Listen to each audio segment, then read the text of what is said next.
Good afternoon, everyone. I have water and a highly caffeinated beverage because not only did I come back from a quick visit to Afghanistan yesterday with the president, but last night I took my son to the Capitals game. It lasted a little longer than I expected. Let's just say his mother was not overjoyed by the fact that we got back around 12:30 or 12:45, and he had school this morning. It was an epic game, thrilling. Yeah, I want to say shout out to all the fellow fans in Section 103. It was awesome. Okay. No, they were great. They were really nice. Everybody was really nice. And they're going to beat them next time. I have an announcement to make that I almost forgot about. As I think you've probably seen, President Obama will visit Washington Lee High School in Arlington, Virginia tomorrow. Yay, Arlington. There, he will sit down with a small group of graduating seniors and their parents for a discussion about the importance of preventing interest rates from doubling on student loans. He will also deliver remarks to members of the junior and senior classes, as well as some of their parents. The Senate has an important vote on this issue coming Tuesday, and we intend to keep up the pressure on Congress to act. We remain hopeful that congressional Republicans will realize now is not the time to refight old political battles and get serious about working with us to ensure that more than 7 million students do not see their interest rates double on July 1st. That is my top of the briefing announcement. I'll go to the Associated Press. Thank you. A couple questions on China. Is helping Chen get out of China, which is what he now says he wants, something that the U.S. is willing to work on right now? I appreciate the question, Julie. As you know, the State Department is continuing to talk to Mr. Chen as well as his wife. As Toria Nuland at the State Department stated this morning, it appears, as we've seen, that Mr. Chen and his wife's view of what is best for him and them may be changing. Obviously, the situation is evolving, so I don't have any comment on the details of discussions that are ongoing, both with Mr. Chen and his wife and with Chinese officials. We have State Department officials in Beijing involved in this matter as I speak. You know, the president says that he brings up human rights every time he has meetings with Chinese officials. He says that kind of broadly, but now we're dealing with actually one specific case. So I'm wondering if this is a case where he's willing to, risk perhaps damaging the broader relationship with China to take on this case, or possibly face questions about whether he's putting geopolitical concerns, economic concerns ahead of human rights. I'll say two things to that. First of all, you're correct that from the president on down, when we have this government, this administration has meetings with Chinese officials as part of their discussions, issues of economic issues, security issues, regional issues, and issues of human rights are always raised. You may remember that President Obama talked expansively about the issue of human rights in Shanghai on Chinese soil when he gave a speech there. So that is always part of our very broad and multifaceted agenda when we speak with the Chinese. All aspects of that agenda that we have and the relationship that we have with China will continue to move forward as we deal with this specific issue. And I would note on the matter of human rights that not just we do not just speak broadly about human rights, but we have raised specific cases of human rights issues with the Chinese on occasion. Is the president concerned at all that this case could open him up to criticism, though, from Republicans? We've already seen some Republicans say that the president now, the U.S., has a responsibility for Chen's safety. I can assure you that the president is not concerned about political back and forth on this issue. He is focused on the need to advance U.S. interests in our broad-based relationship with China, very important economic, diplomatic relationship with China. He has and will continue to make a priority in that relationship, or part of that relationship, an open and frank discussion of our concerns about human rights. And that's his focus. It is absolutely in our national interest for us to pursue that kind of broad-based agenda with the Chinese. Just on one other topic, why release the Bin Laden documents now? Is this time to the anniversary of his death? Well, I'd say two things. This morning, West Point's Combating Terrorism Center released 17 Al-Qaeda originated documents in the original Arabic with English translations and with associated commentary and analysis. The documents were recovered from the Abbottabad compound where Osama bin Laden resided prior to his death. This has been a process of reviewing of these documents. The U.S. government declassified them and provided them to West Point CTC for analysis and public release. It's the appropriate place to do that because the CTC has experience analyzing and releasing captured battlefield documents, and the office, and has a strong reputation for its scholarly work on terrorism issues. The process of identifying them, declassifying them, reviewing and analyzing them require considerable time. It is also the case that because of the renewed interest in on this anniversary in the mission that led to bin Laden's demise, that this was deemed an appropriate time to release them. Yes, Jeff. Jay, has Mr. Chen and or his family officially requested asylum from the United States? I can tell you, as you've seen in media reports, that it certainly appears that Mr. Chen and his wife have changed their views about what's best for him and his family.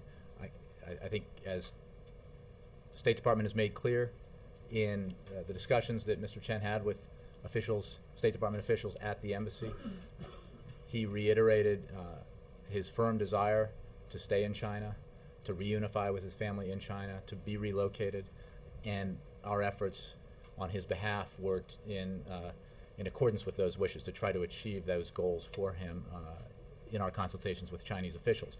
His views have changed, as you've seen reported, but I can't comment on the ongoing discussions that he and his wife are having with State Department officials or those officials are having with Chinese officials. So the United States is speaking with Chen and his family right now, and presumably he's had the opportunity to Again, these are ongoing that discussions, and I can't comment on them. State Department, because this is a State Department issue, the nature of it, might have more details for you.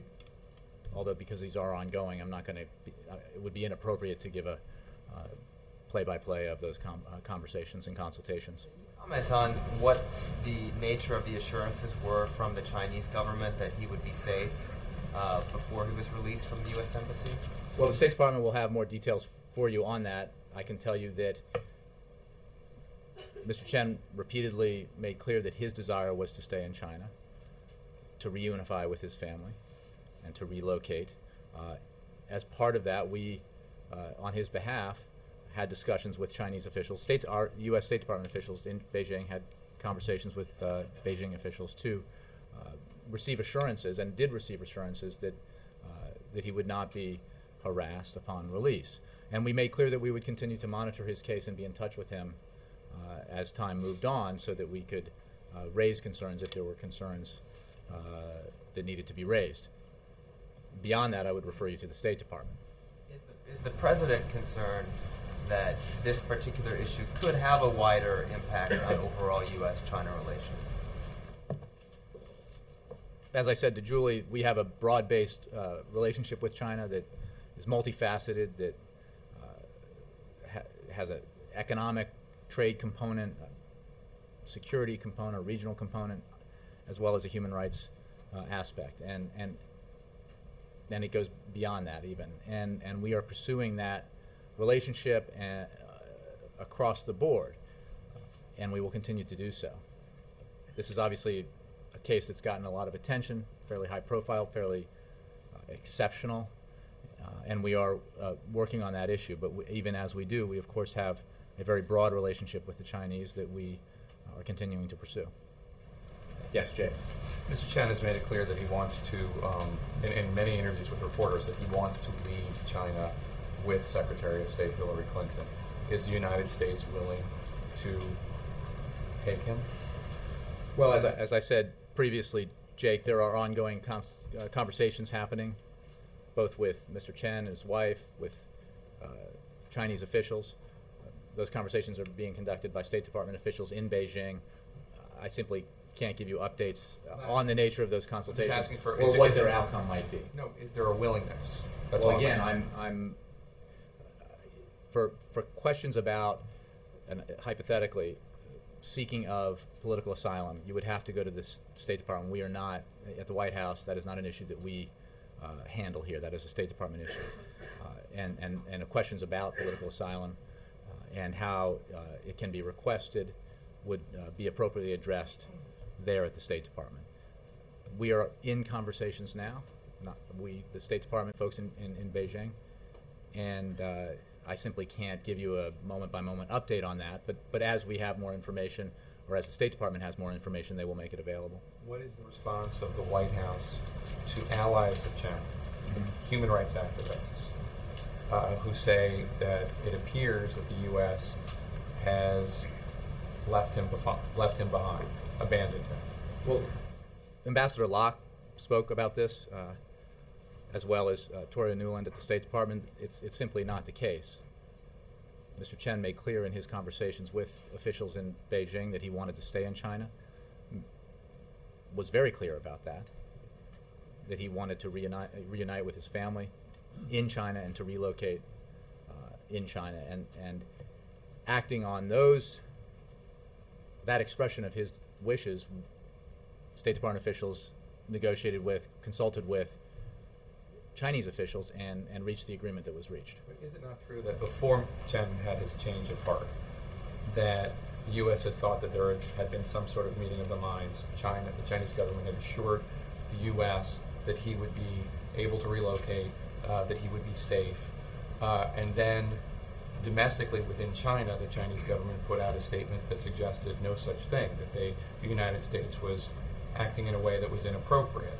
So even before he had this change of heart, there was already reason to question whether or not there actually had been a meeting of the minds. What I can tell you is the nature of the conversations, more details of which can be provided at the State Department, the desires that Mr. Chen expressed, the attempt by State Department officials to act on those wishes, to work with Chinese officials to have them implemented in a way that provided Mr. Chen with what he was hoping for, and simply say that those assurances were received in the context of Mr. Chen's stated desires. For more details, I think the State Department is your best place. When the Chinese government says to the United States government, trust us, he's going to be fine, does the United States government believe the Chinese government? Well, I would say two things to that, Jake. First, Mr. Chen said he wanted to stay in China. It is not obviously our, and I'll get to the second part, but let's make clear that was what Mr. Chen said he wanted. It was what throughout the conversations, as I understand it, that were held in the embassy. Acting on those wishes, U.S. officials, State Department officials, received the assurances and conveyed those assurances to Mr. Chen, and there was an agreement. We also made clear that we would continue to monitor his case and be in contact with Mr. Chen and would raise concerns about the case if there were concerns to be raised. Again, all within the context of what Mr. Chen's stated desires were. That didn't answer my question. I'm sorry. When the Chinese government says, "Trust us, he's going to be fine," does the United States? And my answer to that question is, as part of the agreement that was reached, we made clear that we would continue to monitor this and that we would raise concerns if concerns were needed to be raised. Mr. Chen also said that reportedly that he felt pressured to leave the U.S. Embassy because he was informed that if he did not, his family might be in some kind of danger or under some kind of pressure. But the pressure that he was feeling apparently came from U.S. officials. I would point you to the statements of several State Department officials, including the ambassador, that that's simply not the case. At no time did any U.S. official speak to Mr. Chen about any physical or legal threats to his wife or his children, nor did Chinese officials make any such threats to State Department officials. U.S. interlocutors did make clear that if Chen elected to stay in the embassy, Chinese officials had indicated to us that his family would be returned to Shandong, and they would lose their opportunity to negotiate for reunification. At no point During his time in the embassy, did Mr. Chen ever request political asylum in the U.S.? And at every opportunity, he expressed his desire to stay in China, reunify with his family, continue his education, and work for reform in his country. All of our diplomacy was directed at putting him in the best possible position to achieve his objectives. So you're suggesting that at best he misunderstood. I'm saying that there was no pressure of any kind placed on him by U.S. officials. Can I follow on that? Because when you say if there are concerns to be raised, Mr. Chen told the Daily Beast, I believe, that his wife tells him that she was tied to a chair, beaten, and interrogated by Chinese guards after they found out that he had turned up at the U.S. Embassy. So how can you possibly believe that the Chinese government can be trusted to really let him reunify with his family if his wife was beaten? Ed, let me just, again, first of all, refer you to the State Department because this is an issue that they handle for details. Hold on. About human rights, it really matters to him. So you can't just keep saying the State Department. The president said... I think I've said a great deal more than that, but I can tell you very clearly that Mr. Chen made clear his desires. When U.S. officials, State Department officials, were speaking with him in the embassy, he repeatedly made clear from the beginning that he wanted to remain in China and that he wanted his stay in the U.S. Embassy to be temporary. He indicated that he placed priority on reunification with his family and that he sought relocation to a safe environment elsewhere in China. Acting on his desires, State Department officials had conversations with Chinese officials to try to achieve them. And as part of that, as I said to Jake and others, the U.S. officials, State Department officials, made clear to the Chinese that we would, in the implementation of this agreement, continue to monitor Mr. Chen's case and made clear that we would raise concerns if there were concerns that needed to be raised. While we're monitoring it, his wife says she was beaten. And I'm not going to comment on every... Okay, Mr. Chen also says that his 6-year-old daughter was crying from hunger last night, and they kept calling hospital officials to give them food. Finally, after a few hours, they got some food. And he said he was reaching out to U.S. officials for help, and they weren't getting back to him. So are you doubting his account? There are U.S. officials, State Department officials in Beijing handling this case, speaking to Mr. Chen, speaking to his wife, speaking to Chinese officials. Your reporters there are in a much better place to speak with State Department officials there to get more details about this. What I can tell you is what our broad disposition was, how it was handled and why, and the fact that it was handled in a manner totally consistent with the desires expressed by Mr. Chen. A quick question about President this weekend is going to some swing states. Ohio, Virginia. There's been a lot of talk, obviously, about he's done a lot of official events at these same states.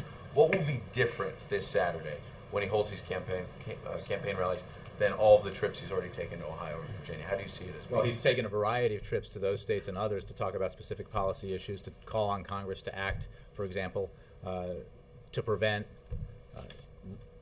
interest rates on student loans from doubling on July 1st, which will happen for 7 million students across the country if Congress does not act. And again, I mean, the trips he's made to those states and many others across the country on official business on those trips he has spoken about specific policy issues and called on Congress to act and addressed other matters related to his responsibilities and duties as President of the United States.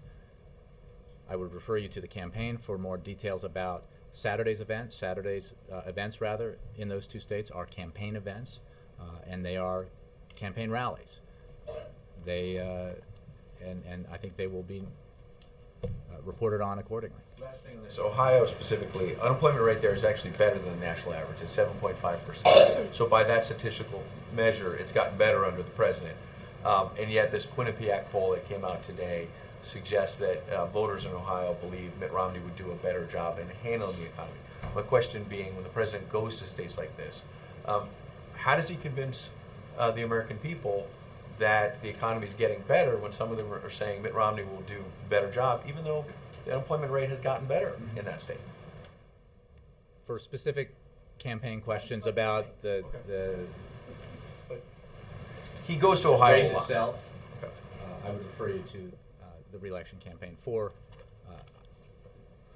the president has and will make a case about the direction we need to move in economically in this country. we are still emerging from the worst recession since the Great Depression. The worst economic condition that I believe anybody in this room has ever experienced. And we have more work to do. And there is no question that even as things have improved from the situation that the president confronted when he took office, a time when the American economy was shedding jobs at a rate of 750,000 a month, it is still absolutely the case that a lot of Americans remain concerned about the economy, concerned about their own economic situation, and understandably so. What the president has made clear, and I'm sure he will continue to make clear, is that we need to enact policies that will move us forward, that will continue us in the direction that we've been going, which is a direction that has led to 25 straight months of private sector job creation, to 11 straight quarters of economic growth, as opposed to severe economic contraction and severe catastrophic job loss that is what confronted him when he took office. And he will, I'm sure, I refer you to the campaign, but in explaining and defending his policies, I can tell you that he will make clear continually that it is his strong conviction that it is absolutely the wrong thing to do for our economy to adopt the very policies that got us into this mess in the first place. Let me move around a little bit. Cheryl. And Dan. After the student loan votes coming up, what's left on the president's legislative agenda, and can he accomplish anything in an election year? Well, there is still much to be done. I can tell you we need to do something about the infrastructure bill that continues to meander its way through Congress. One of the things that we talked about repeatedly, the president has talked about repeatedly, is that we need to keep those construction workers on the job. We need to ensure that we're funding infrastructure projects that are rebuilding our economic foundation. The president's American Jobs Act had within it an element that would fast track some of this infrastructure spending to help the employment picture, as well as create some of this necessary foundation for further economic growth. We need to act on the student loan provision that we talked about. There are a number of things that we need to continue to do, and I think you'll hear the president talk about the things that Congress needs to do and that he will do as president, even as we move forward. Remember, when I stood up here in January and got the very same question, how could we possibly get anything done in this election year when there's so much partisanship and gridlock? And the fact is that we did when Congress was forced into a corner, or rather House Republicans were forced into a corner. They acted eventually to ensure that the payroll tax cut was extended. Forced into a corner, House Republicans acted finally with the rest of Congress to ensure that unemployment insurance was extended. They acted on the Jobs Act and the Stock Act, and we expect them to put ideology aside and to act appropriately to ensure that interest rates on student loans do not double on July 1st. And there will be more things that Congress can do and must do to assist our economic development and growth and job creation as these months progress in 2012. The fact that there's an election this year does not mean that people sent to Washington by their constituents across the country can take the year off.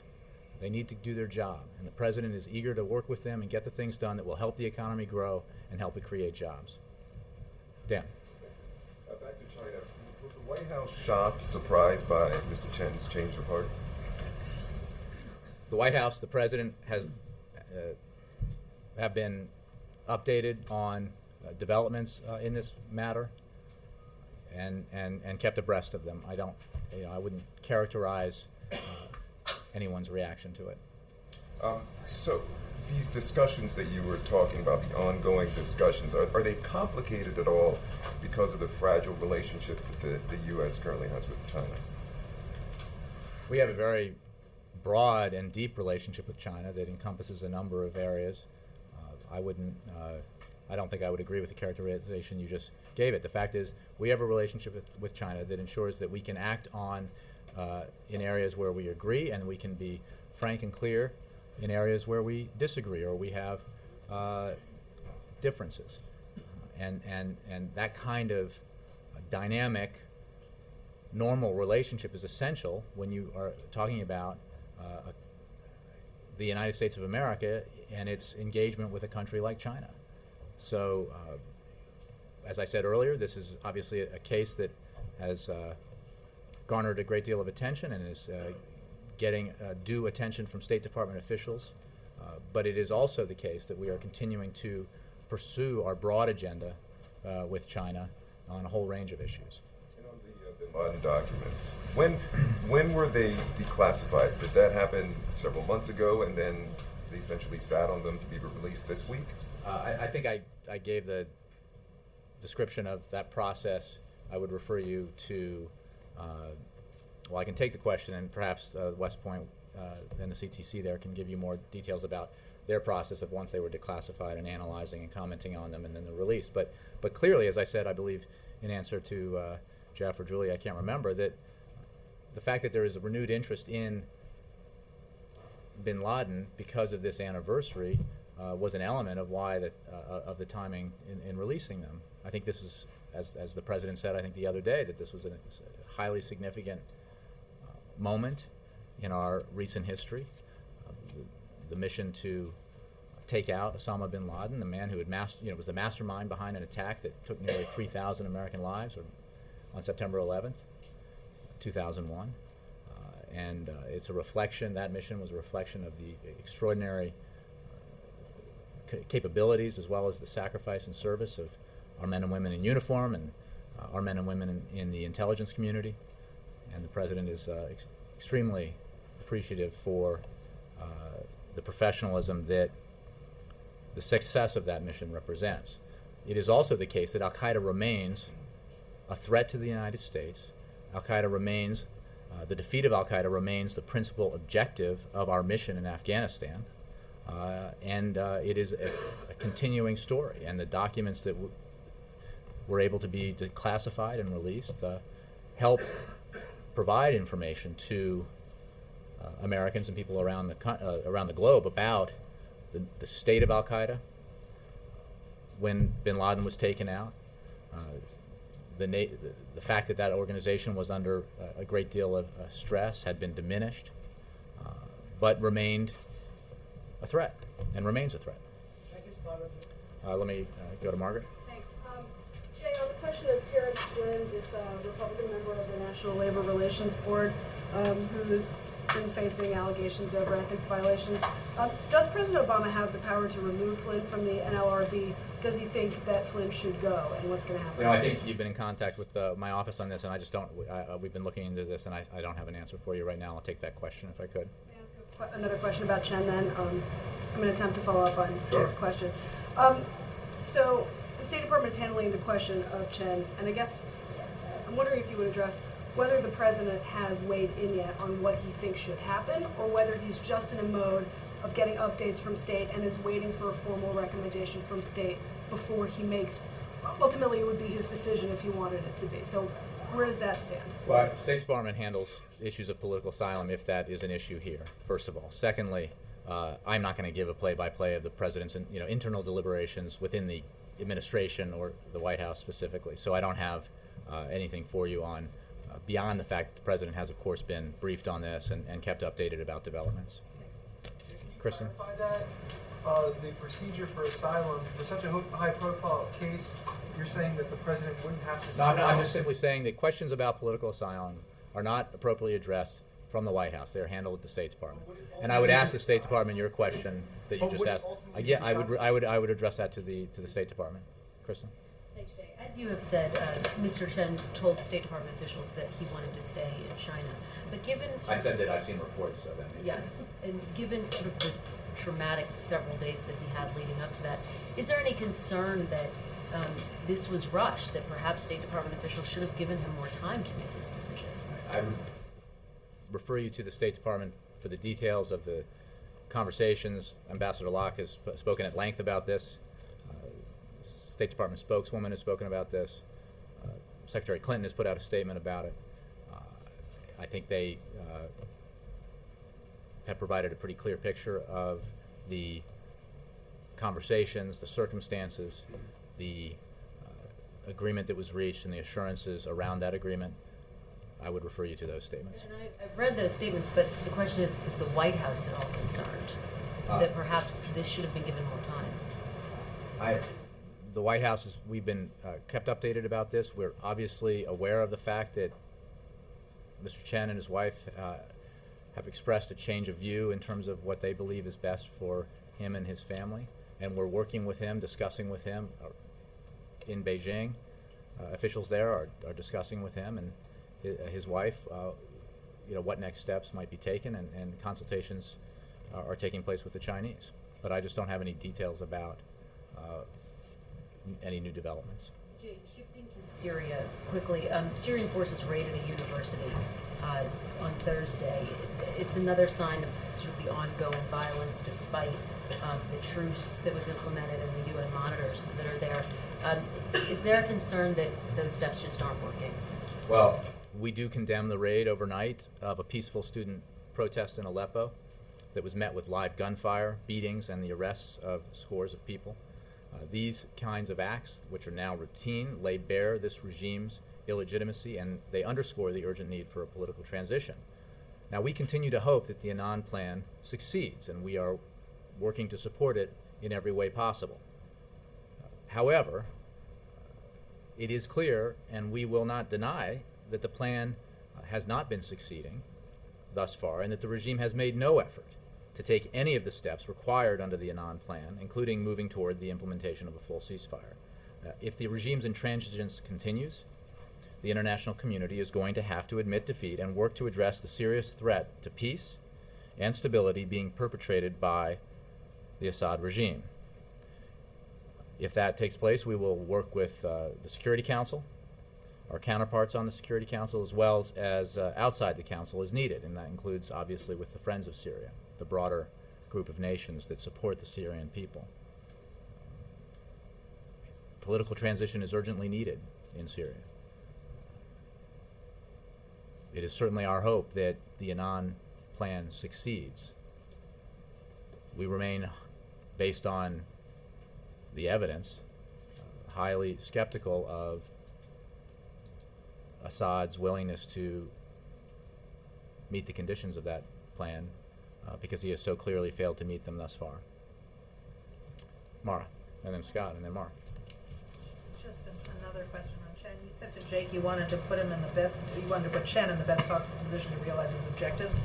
Now that his objectives are different, does that still hold true? You still want to do everything you can for him to get out if that's what he and his family. I appreciate the question, and I would simply say that we're having discussions with Mr. Chen and his wife, as well as with Chinese officials, and clearly we're looking to take next steps based on the apparent change of view that Mr. Chen has about what is in his best interest moving forward. So, our diplomatic effort in this case has always been focused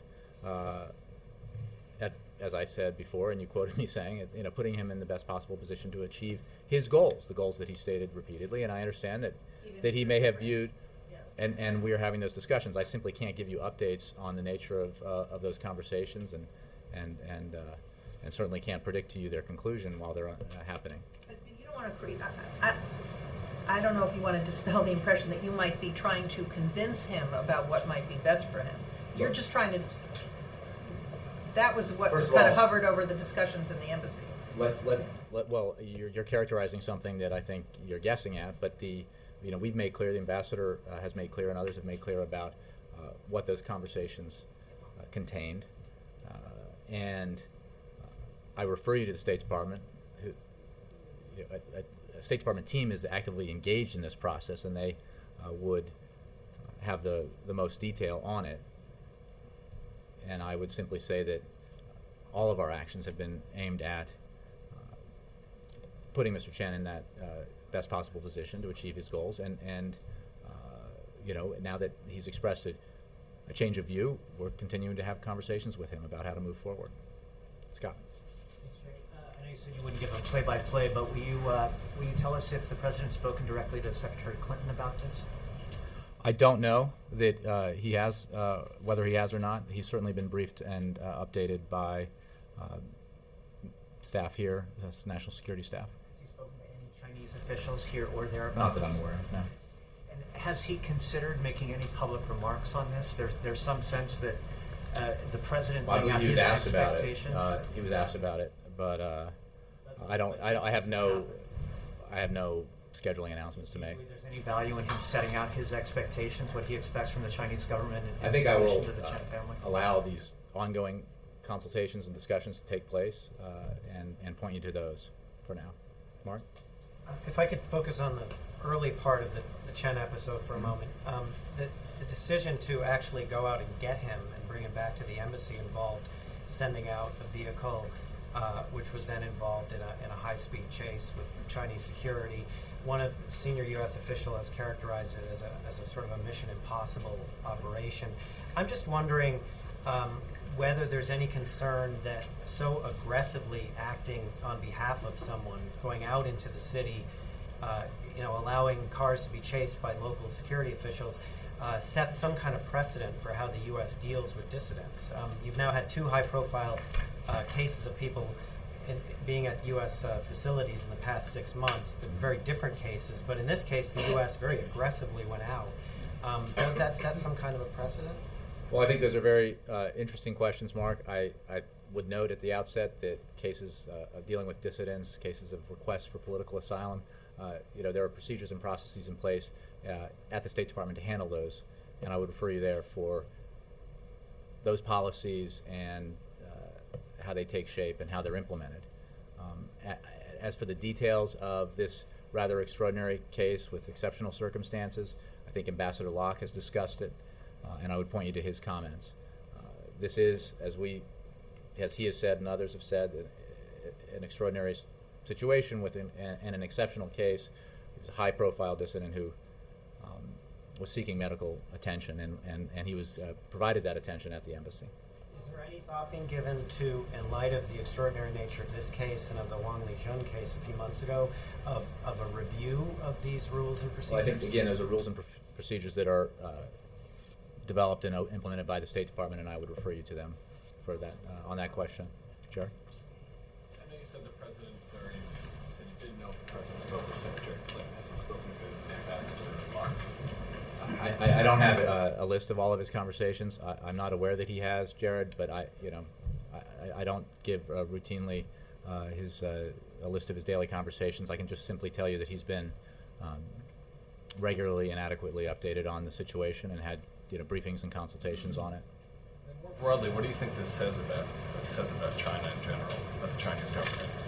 What is the White House views on that? I think we have a broad and multifaceted level of engagement with China, and where we have differences, we make clear those differences.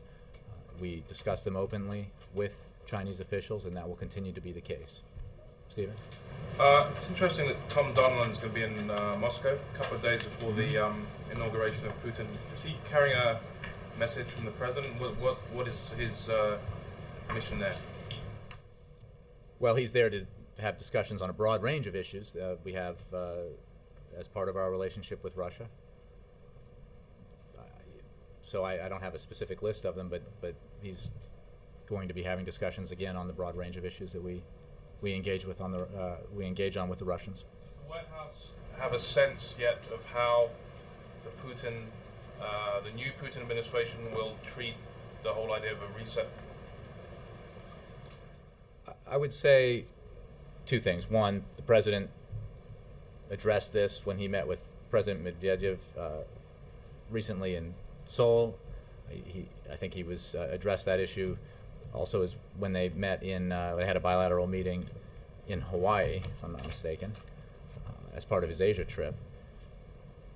And as an observer of Russia, I know you know that our policy towards Russia, our engagement with Russia, the reset policy, if you will, has obviously proceeded with President Medvedev and Prime Minister Putin in power.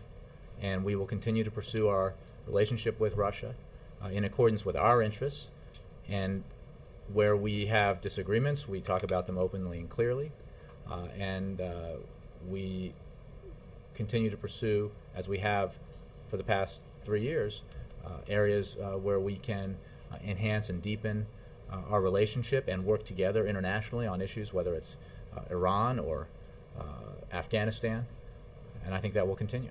Do you think there's any potential for a narrowing of the differences on Syria between the US and Russia, at the G8, for example? Well, as I mentioned before in answer to a question about Syria, so far implementation of the Annan Plan has not succeeded and is not succeeding. If it fails, there will be a need for consultation with our Security Council counterparts. I believe Secretary Clinton has discussed this, and obviously that would include the Russians. What has tragically been made clear by Assad's brutality, his continued brutality, since the Russian and Chinese veto of United Nations Security Council resolution, is that the bad actor here is clearly the Assad regime. That is evident to anyone watching this situation, and I think that would be a point of discussion if the Annan Plan fails. Yes? Just curious about the logistics as the president moves into campaign mode. We know every incumbent has to have the obvious White House support, but speech writing, will that now transfer to the campaign for these political trips? Advancing, these sorts of things. How is that going to be? I'll have to take that question. It will be done in accordance with rules that have been in place for this administration and previous administrations. We will do it completely by the book. It is the case, as you pointed out in your question, that the president is president 24 hours a day, 7 days a week. He requires staff to support him, and there are other requirements that come with the office, regardless of the type of travel he's on, including communications requirements and security requirements, and that will be the case as his engagement in the campaign increases, a fact that I've made clear, from this entire year, and that will be a steady, there will be a steady increase of his engagement as we move closer to November. Thanks, Jay. April, and then Donovan, and all. All right, and just two questions. Basically, as you're calling the Mr. Chen situation extraordinary case, and there are processes and procedures in place, is Mr. Chen allowed at this point, if he so chose, to change his mind to ask for asylum at this point? Is he allowed to do that? Well, we don't decide what he's allowed to do. We are having ongoing conversations with him. He has expressed a change of view in a number of venues, and I think that those conversations with State Department officials are about his view now of what he believes would be best for him and his family. I understand, but we understand that he's changed. Well, I think you're asking me, would he be granted political asylum if he were asked? And I am not in a position, in any case, to characterize or decide who would be able to ask for political asylum. That's, again, a question for the State Department. Okay, and also, my last question. Is there still a touchy situation with this White House and the Muslim world as it relates to the death of Osama bin Laden a year ago? Well, I think the way I'd answer that question is within the narrow context of the constant vigilance that we have as we monitor the threats against the United States. And I think we talked about that in the run-up to the anniversary of the bin Laden mission. I think that we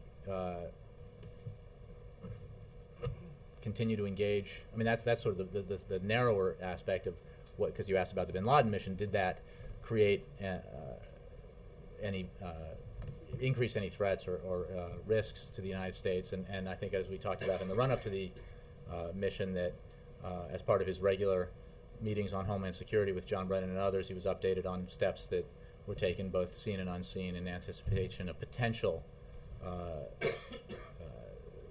actions by Al-Qaeda or other groups in a form of vengeance for the bin Laden mission. Now, I think you're asking more broadly about, look, I think that we have, this administration has from the beginning engaged in a way that with countries around the world, including Muslim nations, that have made clear both what U.S. national interests are and the fact that we look for allies around the world in an effort to combat actions by Al-Qaeda and other terrorists. The reason why I asked that, I watched the Brian Williams piece last night, and it was clear that the administration wanted to mark the anniversary, this momentous anniversary, but at the very end, it was clear the president and Secretary Clinton were very strategic in their words, and they made it a point to say this is not a high-five moment.